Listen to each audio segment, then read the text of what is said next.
One of the lingering questions throughout this crisis is, will it be possible to go back? To go back to normal, to go back to life as we knew it once before? The answer increasingly seems to be no, it's not going to happen. Once the dam has broken, the disaster just unfolds and nothing is ever the same again. There is another piece of evidence to support this that isn't really being discussed that much because, well, we're all focused on our own things. But if you look carefully at China right now, there are some signs that it's not going to be even remotely the same. And in fact, the relationship between China and the rest of the world is permanently changing. Now, I'm going to have to apologize in advance. I'm going to pull my punches a little bit as I talk about this because I do want to get a visa to visit this country at some point. So please forgive me if I'm not up to what you consider the standards. But the problem we have is that this crisis is really highlighting problems that have been developing for decades.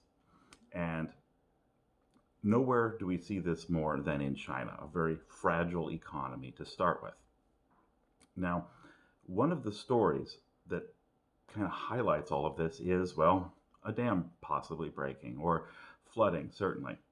You may have heard a little bit about some of the summer flooding that is occurring on the Yangtze or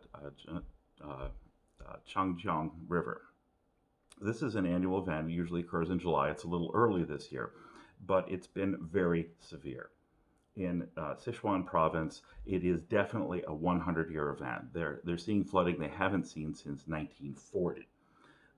Now, uh, the 100-year event is a milestone in and of itself, but there was one bridge that had stood for a little pedestrian kind of bridge that had stood for 400 years that was simply washed away.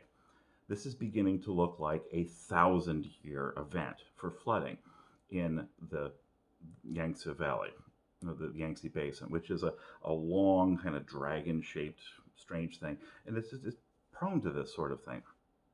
Over the weekend, parts of this basin saw up to a meter of rain, okay, or very close to it. We don't have good information on the hydrology and everything because it's China. They don't release all of that. But it's clear that this is a massive event that, under the best of circumstances, would be very, very difficult for any human designed system to contain, no matter what. But on top of it all, we have the Three Gorges Dam, which was finished in 2006. This is 180 meters tall, 600 feet, and it's holding back a tremendous amount of water. And it's just above the city of Wuhan in Hubei province. How is it holding up? Well, there have been a lot of critics over the years. Wang Weilu is one of the most prominent, if you want to look it up. And there have been allegations that it wasn't constructed properly, that among many other things, that the rebar wasn't welded properly. And there have been concerns that it's kind of moving a little bit, which is to say that the concrete is in tension, and that's what the rebar and the welding of the rebar is supposed to hold. Is this dam up to snuff, or all the other dams in the system that are supposed to control the flood? It's been an open question for a while, and it's certainly getting tested as never before.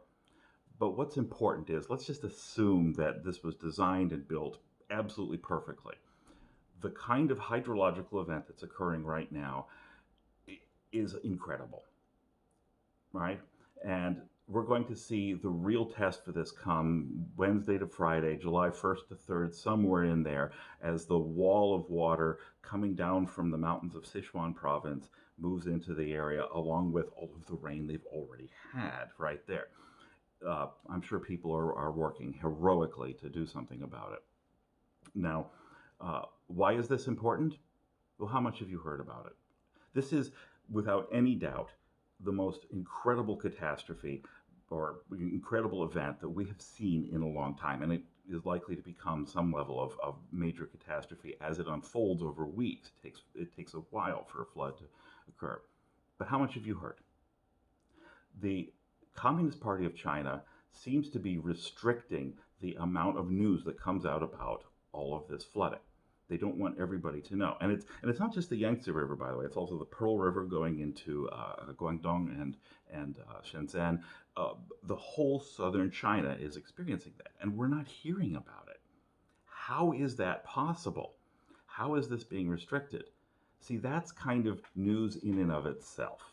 The fact that there are so few Western journalists and so little news being reported in China about this amazing event, which could get significantly worse with time, that we have to question what's going on. Now, this is on top of, as you know, the resurgence of the coronavirus in Beijing. That is also an interesting event because, well, China is very sensitive to the whole topic of coronavirus. The virus originated in Wuhan in Hubei province, uh, and there was about a 6 week delay in action before anything was really done about it, some level of denial. Right now, the resurgence in Beijing is listed as a few thousand cases. I don't even know the official number. Western media really has stopped reporting it because nobody believes it. In fact, it's commonly assumed that the number of actual cases might be as much as 40 times what they're talking about. Um, what is the state of it? Well, Stephen McDonnell is a BBC reporter on the ground in Beijing, speaks excellent Mandarin, has always had sort of free reign. We haven't heard much from the BBC at all on the current situation in Beijing. Why? Well, we haven't heard anything since Stephen McDonnell spoke out and said that the extreme uh, behavior of the Chinese Communist Party in locking everything down does not square with the small number of cases that they are reporting. And since then, we haven't heard anything from him. Interesting. I mean, he's on the ground, or at least he was on the ground in Beijing, and we're just not hearing much at all. It seems that there is, generally speaking, a news blackout to the rest of the world coming out of China, that the Communist Party has clamped down very, very hard on it. This is a sign that, well, things are changing in a permanent kind of way. I'll talk about this in financial terms. If you remember back when I was talking about China before, that there is something called the impossible trinity, that you cannot simultaneously control your currency exchange rate, capital flows in and out of the country, and have an independent domestic policy. You have to kind of give up one or the other. The UK tried to control all three during the 1990s, and the result was disastrous. China has been doing the same, trying to control all of those for decades, and they finally admitted that this is really what they're trying to do. We all know, as I talked about in the carry trade video that I did, that the U.S. potential exposure to Chinese debt is massive. It is almost as large as the U.S. exposure to our own economy and our own debt and our own financing. So this is very important to us because whatever they wind up choosing, or if they're forced to choose between those three, it makes a big difference. If they choose to give up having a fixed currency exchange rate, they are in danger of turning into Japan.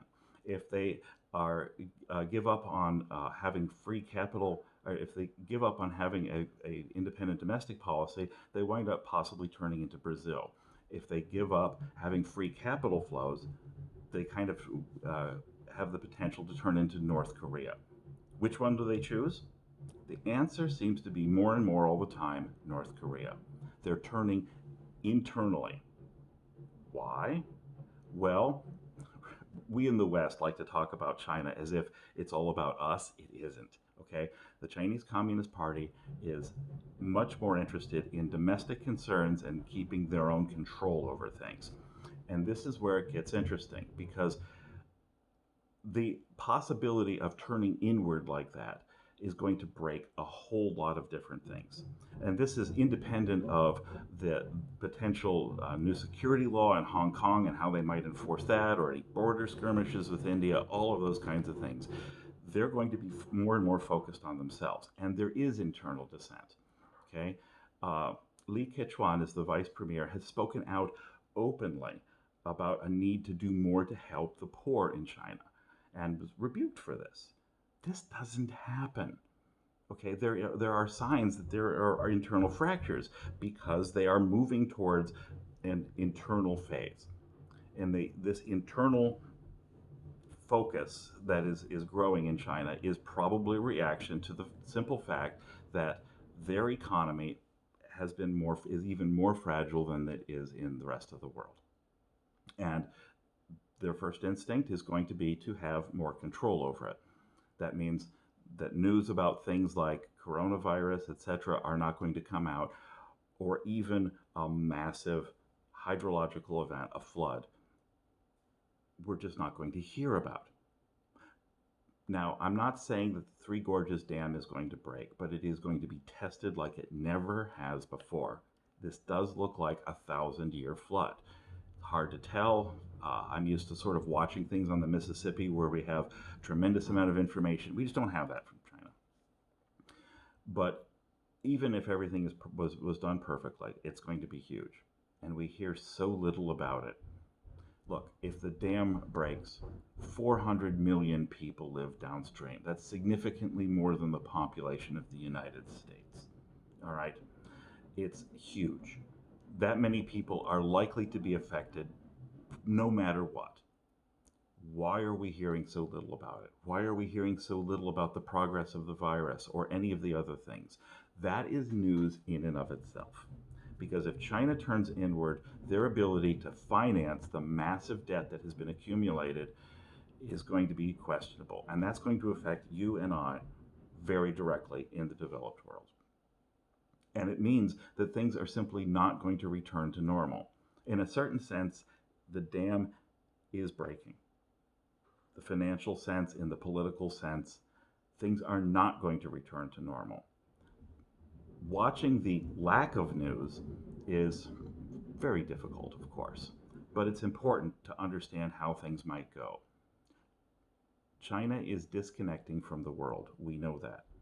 And we also know that this is controversial and that this is going to cause pain and that this is going to cause other side effects. But it's going to take a long time to develop. It's sort of like watching the water levels on the Yangtze River from afar. I mean, how much information do we really have? And when is this actually going to occur?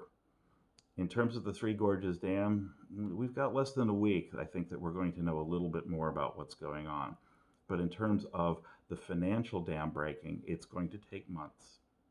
And what we see right now is China turning inward. That is something that we very much need to keep an eye on. Thank you.